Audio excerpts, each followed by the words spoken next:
ദീർഘനേരമുള്ള കുളി എല്ലാവർക്കും അത്ര നല്ലതല്ല. എക്സീമ ലക്ഷണങ്ങൾ വഷളാക്കും. കുളി നമ്മുടെ ശുചിത്വത്തിന്റെ ഭാഗമാണ്. 10 മിനിറ്റ് മുതൽ 1 മണിക്കൂർ വരെ കുളിക്കുവാൻ സമയമെടുക്കുന്നവരുമുണ്ട്.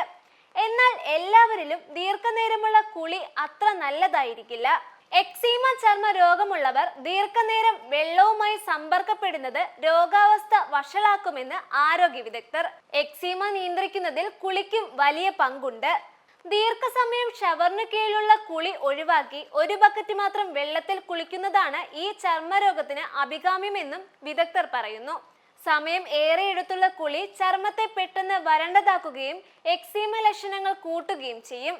എന്താണ് എക്സീമ? ചർമ്മത്തിലുണ്ടാകുന്ന നീർക്കെട്ടാണ് eczema. Acute eczema, sub acute eczema, chronic eczema എന്നിങ്ങനെ 3 വിധത്തിലുണ്ട്. ചുവപ്പ്, കുമിളകൾ, പുകച്ചിൽ, നീരൊലിപ്പ് തുടങ്ങിയവയാണ് അക്യൂട്ട് എക്സീമ ലക്ഷണങ്ങൾ. ഇത് പെട്ടെന്നുണ്ടാകുന്ന തരത്തിലാണ്.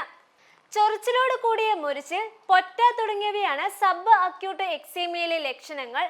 ക്രോണിക് എക്സീമ അല്പം കൂടി തീവ്രമാണ്. ഇവിടെ ചൊറിച്ചിലിനൊപ്പം ചർമ്മത്തിൽ കറുത്ത നിറത്തിൽ കട്ടിയോടെ കാണപ്പെടും. ഏതു പ്രായത്തിലുള്ളവരെയും എക്സീമ ബാധിക്കാം. കുട്ടിക്കാലത്താണ് പൊതുവെ ലക്ഷണങ്ങൾ പ്രകടമാകുക.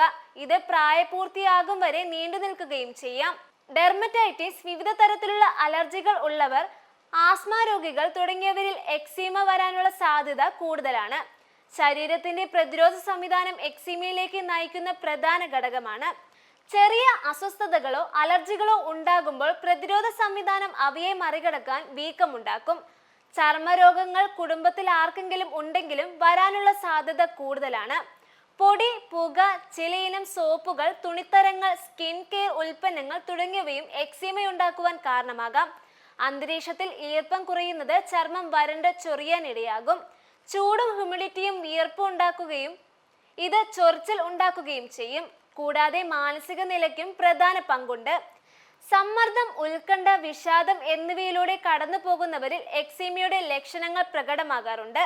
അലർജി വരുവാനും ചൊറിച്ചിലുണ്ടാകുവാനും ഇടയാക്കുന്ന പദാർത്ഥങ്ങളുമായുള്ള സമ്പർക്കം കുറയ്ക്കുക എന്നതാണ് പ്രധാനം. സോപ്പുകളുടെ അമിത ഉപയോഗം കുറയ്ക്കുകയും ശരീരം വരണ്ടതാകാതിരിക്കാൻ മോയ്സ്ചറൈസർ ഉപയോഗിക്കുകയും ചെയ്യുക.